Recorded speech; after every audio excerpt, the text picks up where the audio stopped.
Hello, viewers. Welcome to Lightcast TV. And we want to do some commentaries on some of the issues that are setting the agenda of the week. Let us play the clip of the day. Excellency, uliona wakati waliambiwa wasalimiane amani ya Bwana. Nani anakujia ya kwaya? Njoo uchukue tafadhali. Na muhakikishe mwaka huu Battle of the Choirs msikose. Last time ilishindwa na Cathedral. Alafu ikachukuliwa na watu wa Anglican. I hope this time Catholic. Haya. Na ya watoto wetu. Excellency, uliona wakati waliambiwa wasalimiane amani ya Bwana. Sakaja amewapanga kiasi, lakini mimi nitawapangia uniform ingine mpya, na kwa hivyo kiongozi wa hapa tajipanga. Ngojeni, mambo yenu bado. So hawa watoto tawatafutia shilingi 1,300 saizi tununulie uniform. Kuna mtu atapanga uniform ya hawa watoto, sio? Na nyinyi pia niwanunulie uniform ingine mpya, ndio? Kabla sijatoka hapa, si ndio? Lakini kazi yenu ni kumwimbia Mungu, sio kuimbia binadamu. Kumwimbia nini? Mungu. Kumwimbia Mungu, sawa? Alafu nimeambiwa na huyu mtu chairman, naitwa Isanda, ameniambia mnajenga nyumba ya father hapa, si ndio? Na mimi ni mtu ya kujenga, najenga affordable housing, najenga ingine. Hiyo ni kazi yangu, hiyo ya kujenga mimi naelewa, sawa? So hiyo nyumba ya father pale Bwana Isanda, sawa? Utakuja kuniona Monday ama Tuesday, takutafutia shilingi 5,000,000.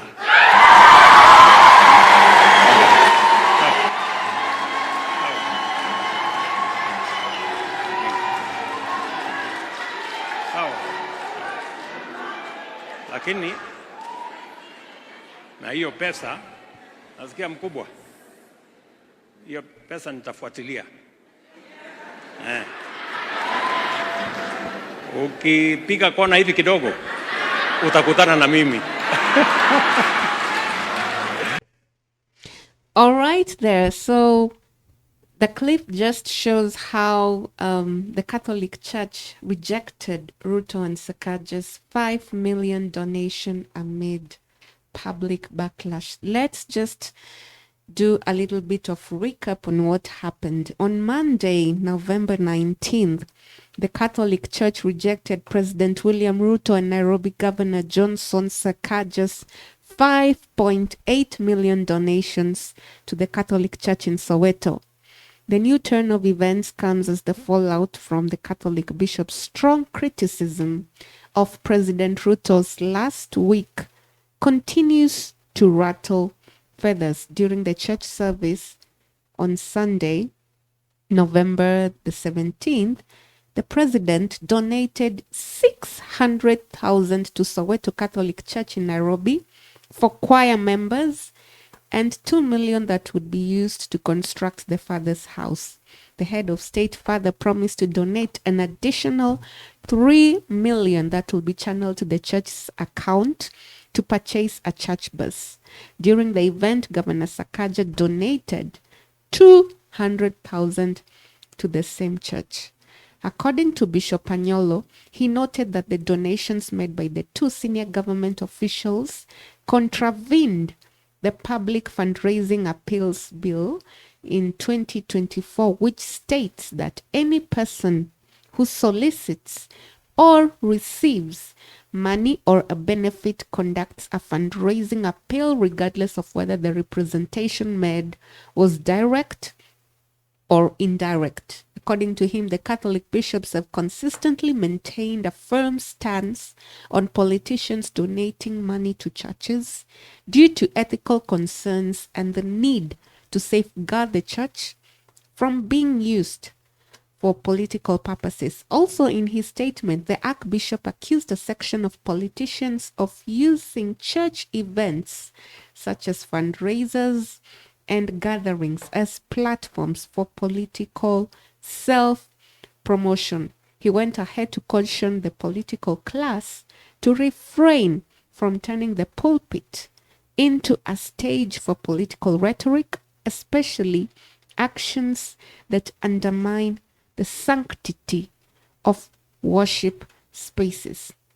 He also added, and I quote verbatim, the bishops have consistently maintained a firm stance on politicians donating money to churches, highlighting the ethical concerns and the need to safeguard the church from being used for political purposes, he added. So while declining the donations, Bishop Anyolo advised President Ruto to fulfill the demands made by the Kenya Conference of Catholic Bishops, including ending political wrangles, violations of human rights, the culture of lies, and fulfilled promises and misplaced priorities. The decision to decline the donations by Ruto and Sakaja followed by an uproar of a section of Kenyans who embarked on a campaign to apply pressure on the Soweto Catholic Church to return 5.8 million gift. According to some Kenyans, the cash donations from politicians were a conflict of interest and thus needed to be refunded. Kenyans flooded the Nairobi Archbishop email with messages detailing reasons why the cash donation needed to be returned. Don, what do you think of such a staunch statement from the bishops? I think I can say this, that the church is awake. And you see, back then there used to be this issue of when there is a small a small issue affecting the people of Kenya, you see, the church is like a mattress of where the people always find their comfort. You understand, in matters spiritual, in matters spiritual mostly, and in terms of difficulties. You see, when the people are facing issues to do with the hard life or economic hardships, they always seek church as a last resort, like the way it's like a person's bedroom. And the politicians mastered that art of encroaching into those spaces and like corrupting Kenyans from that spaces. And then now when the church is bribed, in quotes, the issues to do with the wananchi imekuwa, it's like it's not being considered, you understand. And if for example, if you want, let's say for example, I'm a man, when akienda kazi kunakuanga na issues, maybe boss, maybe client, maybe this, maybe that, and then that person looks forward to go and rest at home at his bedroom. So you see, when you go at his bedroom now, here you create that discomfort, you create that violence. That person anabaki like looking for other means ya ku find your comfort. So I think the move by the church, the Catholic bishop, to decline that kukata hiyo door, I think it's a good move. And it's a wake-up call for other churches to follow that suit, because it has been something that the church has been doing, and it's imekuwa ikiudhi sana wananchi. So I guess that's a good move. And apart from Catholic Church, the Soweto Catholic Church, there's another church that was bribed. I think it's the AIPCA Church in Kirinyaga County. I think they should follow that suit and refund the money that they were given by Kindiki in terms of offering in quotes. And we today we saw the headline at the Taifa Leo. They are saying that ati sadaka ya shilingi milioni 13 ya nukta tano, something like that. And actually that has raised an eyebrows, because how can you say that you are giving an offering ya shilingi milioni 13 and people wabaki wakisema thank you very much, you've done work, and thank you for the offering. Like, people are just foolish that hawatashuku, they will not maybe speak about this. You understand? Like, if you bring something in form of an offering, that's strange.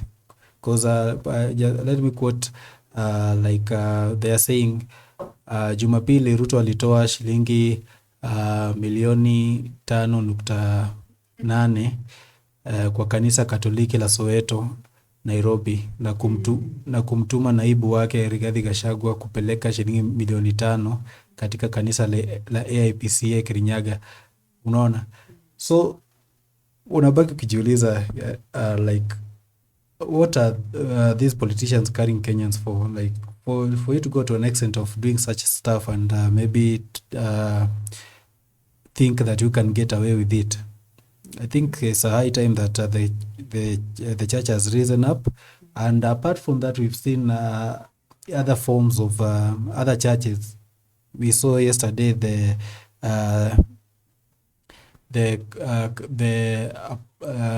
Anglican Church release a report of like a statement. Anglican Church released a statement of and then I can just read the statement. Like, statement from the Anglican Church of Kenya on misleading information regarding the church position on governance and governance issues affecting the nation. And if I can just read just part of it. The Anglican Church of Kenya takes great exception to reports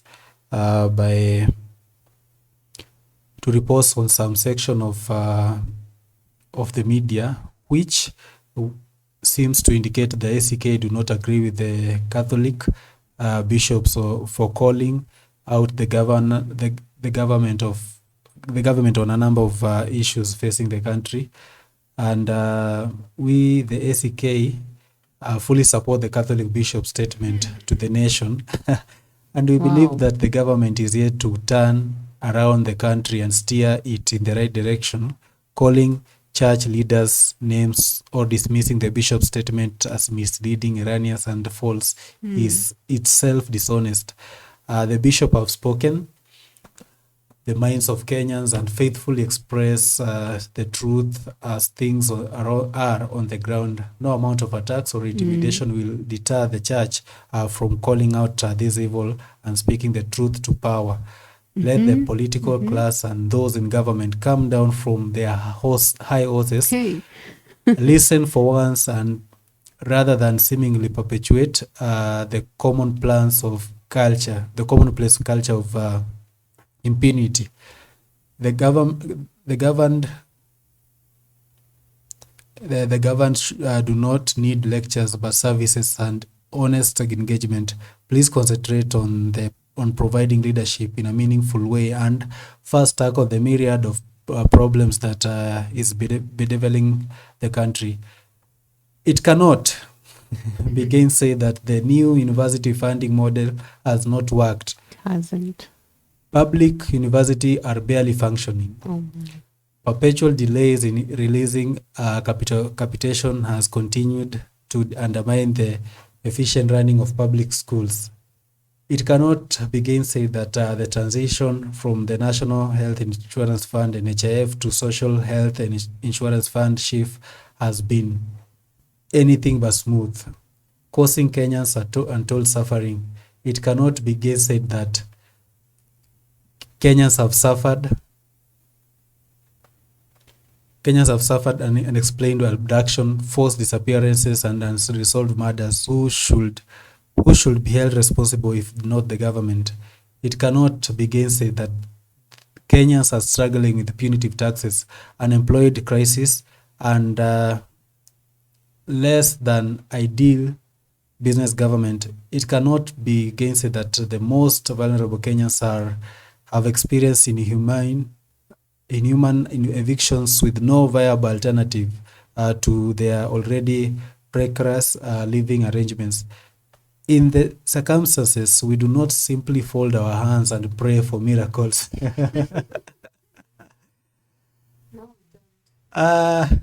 We do not also condemn the government or even criticize for the sake of it. We, nevertheless, demand transparency, greater accountability, time-bound plans, and urgent intervention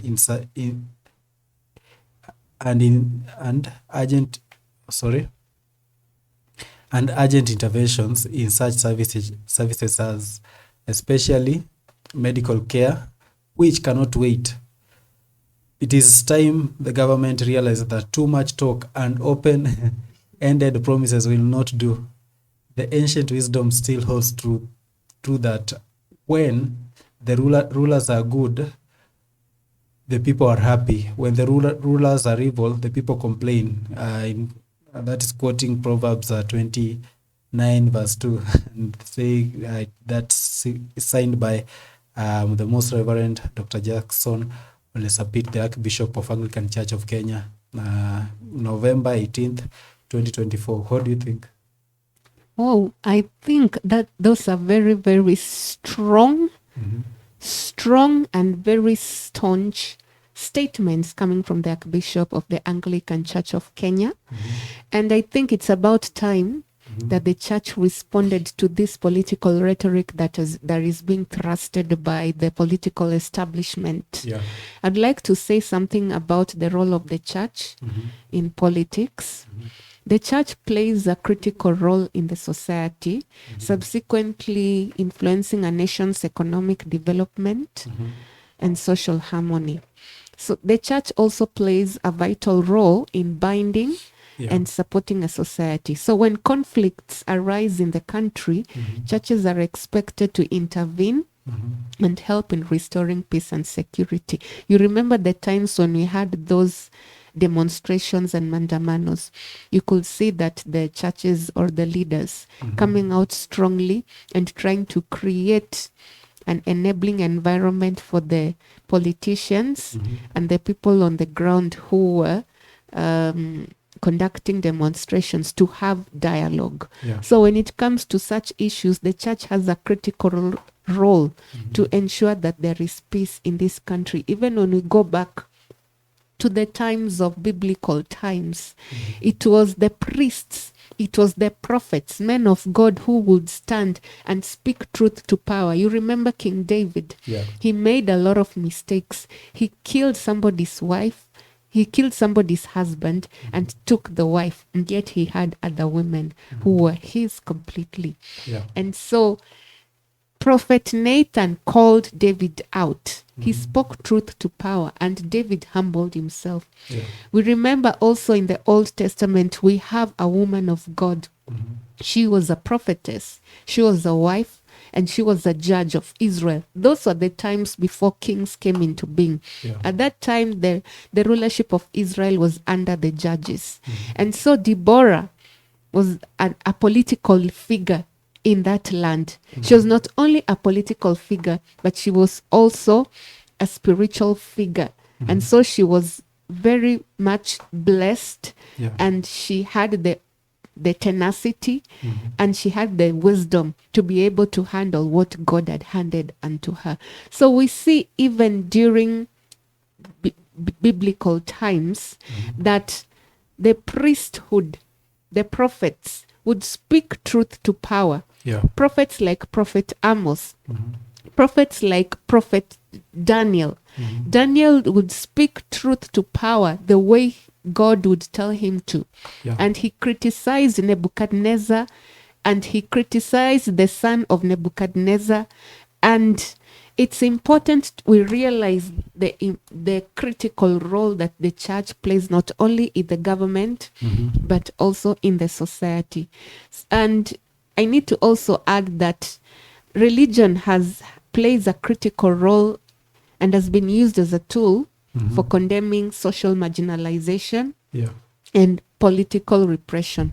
Religion can influence an individual's choice of the political party to support or campaign for, like we saw in the year 2022, whereby Ruto and at that time the deputy president aspirant Rigathi Gachagua, who were aligned a lot and so much to the church. Yeah. And Raila Amolo Odinga was misquoted and was called to be muganga na He actually was hizo vitu like, zote. like the 2022 elections was branded as God versus the Satan. devil. And now Raila Odinga was maybe taken to be the devil, because we saw the statements that his wife Aida Odinga made towards the 2022 elections, that there should be the law created maybe to regulate churches because of the issues that were happening by then.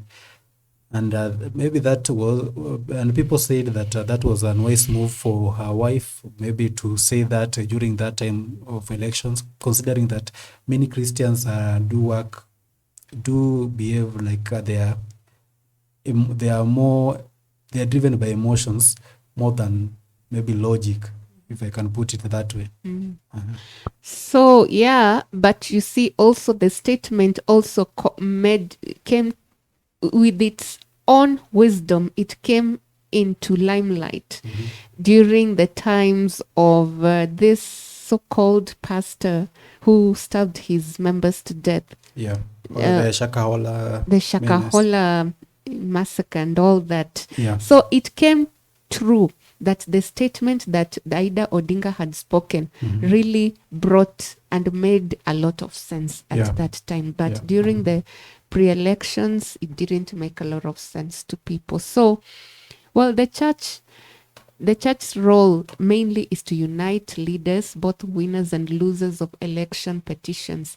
And also, I need to here criticize mostly the churches that supported William Ruto and Rigathi Gachagua during the time of elections. And you'll find that most of the churches are alluded. Most of those churches were alluded to the Mount Kenya region. Yeah. And they were praying vehemently and walikuwa wanakashifu the other political, divide, and saying that the other side does not know God. Yeah. And so it's just playing into people, manipulating people's emotions and manipulating people's mindsets. And now, 2 years later, we are seeing the truth of who the person that they claimed to be under God's mantle to be. So I feel and strongly believe that the church should be extremely neutral when it comes to matters politics. They must remain neutral. They're not expected to take any political side or stand during elections. Yeah. And we saw many churches doing that. In fact, there used to be a church that I used to go to here at Thika Road.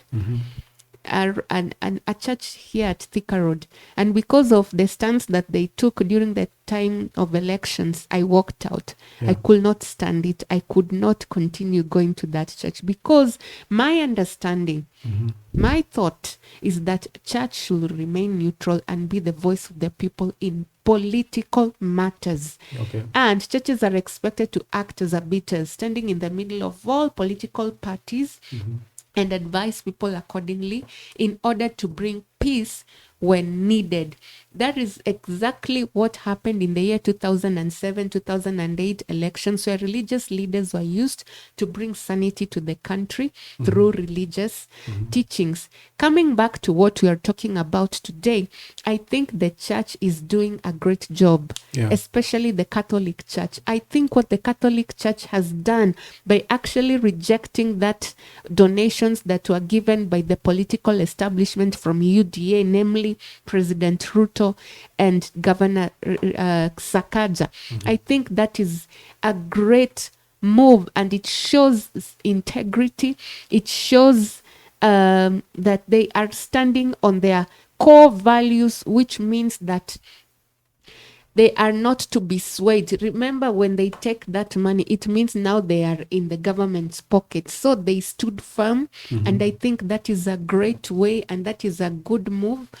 And I think they should continue like that. If the government needs to be put into check, greater accountability needs to be seen, greater development needs to be seen on the ground. And this culture of lies that they have highlighted in their letters needs to stop. Ever since UDA came into government, it has all been nitafanya, nitatumia, nitaanza, tutafanya hii, tutafanya kile. But yet, 2 years down the line, the people are still complaining. And right now, if President Ruto can actually read what is happening on the ground, and I know that he has advisors who are actually telling him that he has lost confidence with the Kenyans. He has lost confidence with the common mwananchi. He has lost confidence with the voters who voted for him. The majority of the voters who voted for President Ruto were people alluded to the Mount Kenya region, actually. And so these same people, I remember some of the religious leaders, when he was sworn into power, they told him, the same people who are lauding you and who are celebrating you right now are the same people who are going to hate you simply because you have not fulfilled the promises. And so I think this is a time for the government, the executive. They need to take stock of what is happening. They need to open their eyes and their ears and put their ears on the ground and try and listen. The problem is that this government is not listening. Kenyans are talking. Now we have social media. We have people in the media, mainstream media, who are actually castigating and showing the masses what the government is doing, which is not right. People are actually very, very angry at this government because taxes have not gone down. The cost of living has gone up. You're talking about SHA shift, which is supposed to work for the common good of the mwananchi. In matters health, it's not working. Matters capitation, matters education, higher learning. The students are not having lecturers in classes. Learning has stopped. This is just the worst time, and I think the government needs to restructure and re-strategize on how they are going to do their things. And with the new professor Kithure Kindiki, I think they need to do a rebranding or a way just to do things. This culture of talk needs to stop, and they need to have a culture of walking the talk. Okay, so on the same breath, we also saw that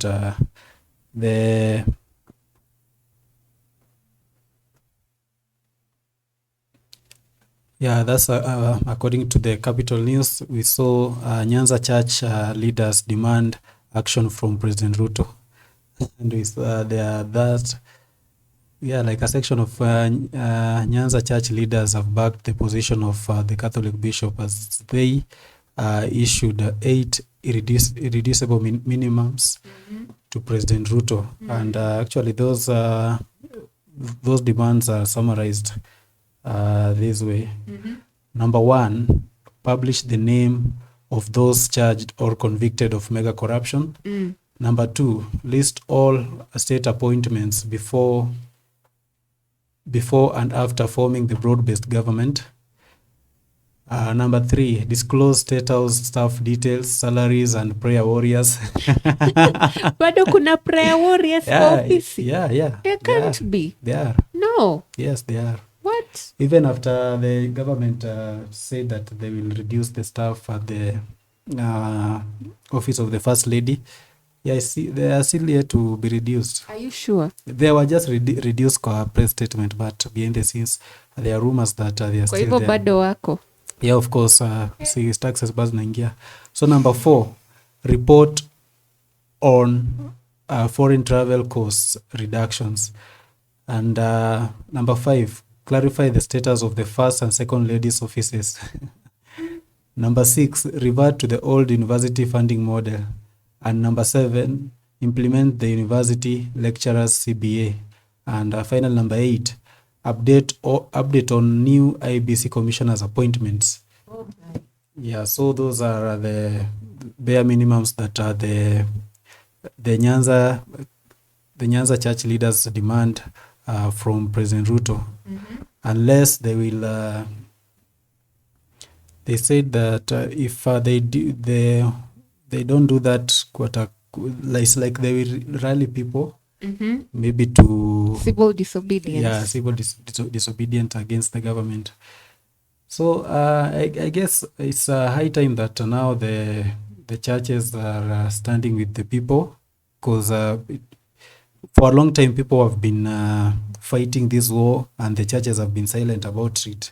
And I saw in some in one of the places that a person was saying that he doesn't trust this war by the church to the government. Yeah.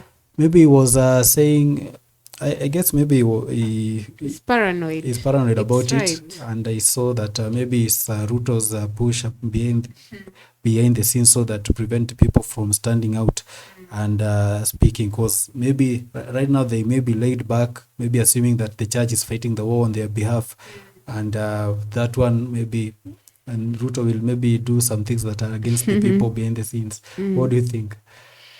Well, I think that those irreducible minimums are just right. And it's just like you said, this culture of lies that the political establishment of the UDA are perpetuating upon the Kenyan people is just not right. It is about time that now the church takes up the fight, you know? It's about time that the church takes up the fight to fight against corruption, to fight against culture of lies, to demand for greater accountability, and to demand for the government to ensure that the people who are involved in abductions and killing of young people, and even the women who have been killed recently, they need to be held accountable. And if there are people in the government or people who are working in the offices, government offices, who are actually involved, they need to be brought to book. They need to be held accountable. And so basically they are demanding just for what they had said to be done on the ground. People need to see that the government is working. The government is not working. Why? Signs that the government is not working. Number one, SHA. People are complaining left, right, and center from all parts of the country, in all counties. Hakuna mali wamesema SHA is the transition is doing well.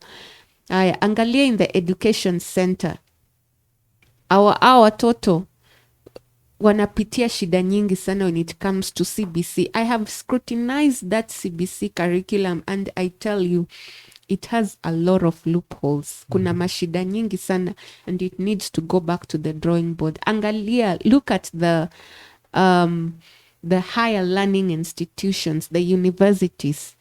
The lecturers have decided not to go back to school. And yet you find people who are supporting Ruto, they have chosen to put a, like, how can I put it? They have chosen to be deaf to the Kenyan people and not listen to the cries of the Kenyan people. They have chosen to blindside the issues that are actually happening on the ground. They don't understand that they have actually lost confidence. They need to understand that power was donated to them. Power does not belong to them. The first chapter of the Constitution, Article 1, it says that power belongs to the people. I heard somebody in a certain fora where they were talking about matters, issues, governance. And that young person was asking, if we find that this government is not actually delivering the mandate that they said they are going to deliver, is there a way that you can take that power back? there needs to be a way that is brought in the constitution whereby we can actually take our power back. And maybe one way of doing that is through the mandamanos, the demonstrations, picketing, and civil disobedience, whereby we are on the streets demanding greater accountability and ensuring that the political establishment are theirs. It's the same way when you go to the office. You cannot go to the office anytime you want, right? Yeah. You cannot do what you want. You have KPIs, you have deadlines to meet, you have goals that you have to meet at the end of the week, at the end of 2 weeks. You have to do a report at the end of the month. You have to do a project, do a report, such things. Now, this government needs to know that their scorecard is absolutely down, wako chini kabisa, and the people are crying foul and they are asking, why aren't these people listening? Now it's time for the church now to step up to the plate and play the role of actually fighting and ensuring that this government is held to greater accountability. Yeah, so the bishops, the Nyanza bishops raised a very important point there. And just let's go the part where where they said that they want speedy appointment of the new IEBC commissioners, and their representative Godia says that many Kenyans are now not represented in the county or national assemblies since there is no IEBC to conduct the elections. You understand? Because right now we have a lot of maybe we have some MCAs that they passed on, and we also have there is an MP that maybe passed on, and then there are those MPs like Opiyo Wandayi who left their positions for the CS. You understand? Now that means that those people they have not have for energy. Mbadi was a nominated MP, so they are hakuja kuwa na MPs who represent. They have no MPs to represent their interests in the parliaments for that long, and there are no plans. Nobody is talking about the ABC. Not Raila, not Ruto. So far, who is talking about the ABC? What does that mean? That means that there are those people, those Kenyans that in matters development, in matters represented pale kwa parliament, wako, they are blank. You understand? And actually he made that example from Ugenya. And says that those people, those constituency or those wards that the MCs are not there, they are being denied constitutional right to being represented at the parliament or the local area assemblies. So it's very interesting that the church is chipping in, and we thank them very much, because I think for now we don't have an actual representative, like a person who can, like a body or a party who can come out and maybe boldly criticize the government on the issues that they are doing. You understand? Yes, they are. For example, we have Ruto. We have Kalonzo. We have Eugene Omalo, but they don't have that strength enough. Matakarua is also one. Yeah, they are there, but in matters maybe the weight, maybe the Kenyans or the government isn't paying much attention to them, because initially we saw Raila was the biggest say in opposition, and Raila now is swimming in the government's broad-based warm hot bath. Yeah, wanajipamba pale. So it's very interesting, and we are waiting to see further push and pull from both sides, the church and the government, because and it's high time as much as the government or the church, as much as the church the other people say that they should not support, they are not supposed to speak about government issues. That issue is affecting them, because I saw someone say that the church is not like a mysterious something there. The church is wananchi themselves, because each and every mwananchi has his or her faith, because we also see there are Muslims and they are the church. The church is not, you see, they are not, this is not like two things, wananchi and the church. They are not two separate things. The things that the members of the church are passing through, the same thing that they are passing through as a normal mwananchi, a normal Kenyan, and they want development. They want money flowing in their pockets so that they go develop the churches without depending on the politicians. So I think now the church is awake, and we hope that they are doing this on the interest of wananchi and not their personal interest, because we saw other people saying that the church is now speaking because there are issues that are coming up that are touching them direct, because we saw there is a bill in parliament. There is a bill that will be brought in parliament that will be touching the church and the Christian faith and personal faith in general. You understand? They are saying in one of the article there, they say that they are barring or they want to stop the church or the parents from converting their son or daughter until they reach the age of 18, where they can decide whether they want to be a Christian, a Muslim, or non-believer. That's just one point there. So if you see those articles or those nitty-gritties of that bill, I guess maybe it imefanya church igutuke, like we are being touched, because we lose members, and maybe, I don't know, but we just pray as Kenyans that the church should do this and in the interest of the common mwananchi, because the common mwananchi are still the church. If you serve the interests of mwananchi, they are the same people that you go preach for them at the church, and they are the same people who are at the mosque. You understand? So if you come represent the interests of wananchi, the wananchi will be able to defend you to the on your behalf to the government, because wananchi, all in all, wananchi have the final say. They have the final strength to make the decisions on their behalf in this country. So thank you very much for tuning in, and I'm Ninja Lawal Kolek. And I am Martin. See you on the other video. Kindly follow us on Facebook, Lightcast TV Kenya. You can follow us on YouTube, Lightcast TV Kenya. Follow us on TikTok, Lightcast TV Kenya. You can also advertise with us on Lightcast TV. If you want to advertise with us, kindly you can WhatsApp us via +254 721 503 924, and also email us at lightcasttv@gmail.com. Yeah, just know when you advertise with us, your product or services will be able to reach many people, and you'll have a positive feedback. See you on the other video.